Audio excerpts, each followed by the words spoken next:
முருகன் கோவில் நடைபாதையில் நடக்கக்கூடிய இடத்துல போல்ட்டு, இரும்பு போல்ட்டு நிற்குது. இதில் தான் பக்தர்கள் இதன் மேலே தான் நடந்து போகிறாங்க.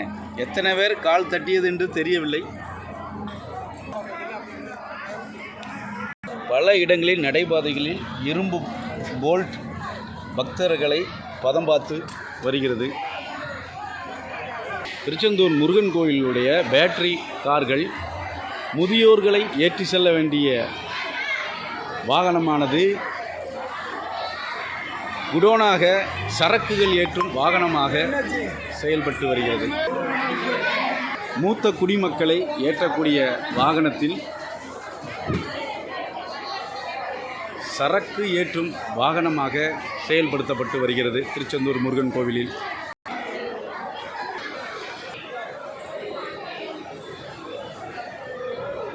முருகன் கோயில் கடற்கரை இறங்கக்கூடிய இடத்துல நடைபாதையில் கருங்கற்களால் மக்களுக்கு இடையூறு செய்யப்பட்டு வருகிறது. உடனடியாக கோயில் நிர்வாகம் இது போன்ற விஷயங்களில் உடனடியாக நடவடிக்கை எடுத்து அப்புறப்படுத்திட வேண்டும்.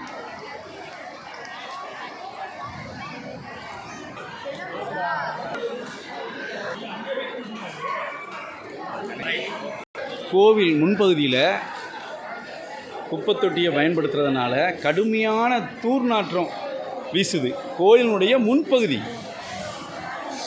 சண்முகர் சன்னதி முன்னாக பாருங்கள், கோயில் முன்பகம் எந்த அளவுக்கு குப்பைத்தொட்டியை வச்சு பொது இடங்களில் பொதுவெளியில் அவ்வளவு குப்பைகளும் கடுமையான தூர்நாற்றம்.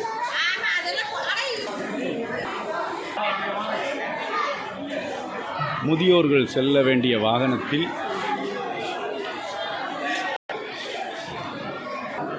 கோயிலில் திருச்செந்தூர் முருகன் கோவிலில் பேட்டரி வாகனம் முதியோர்களுக்கு பயன்படுத்தக்கூடிய வாகனம் இளைஞர்களுக்கும் பணம் படைத்தவர்களுக்கும் பயன்படுத்த வருவது மிகவும் மன உளைச்சலை ஏற்படுத்துகிறது.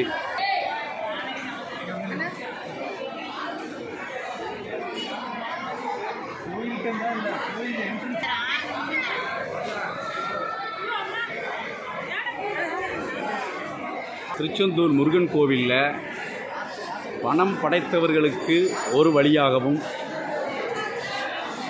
காவடி எடுத்து வரும் பக்தர்களுக்கு வேறு விதமாகவும் ஏழைகளுக்கு வேறு விதமாகவும் திருச்செந்தூர் கோவில் நிர்வாகம் பக்தர்களை வழிநடத்தி வருகிறது. பணம் படைத்தோர் செல்லக்கூடிய இந்த பாதை மட்டும் பணம் படைத்தோர் அதிகாரம் படைத்தோர் மட்டுமே இந்த பகுதியாக செல்ல முடியும். இதுதான் இந்து அறநிலைத்துறை.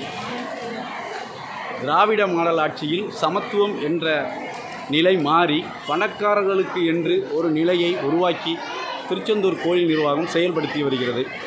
நடக்கும், அது எந்த விதமான ஒரு தப்பு கிடையாது, எந்த விதமான ஒன்றுமே கிடையாது. ஐயா, உங்களுக்கு கோயிலில் இந்த முன்பகுதியை உங்களை விடுவாங்களா? ஐயா, விட மாட்டேன்.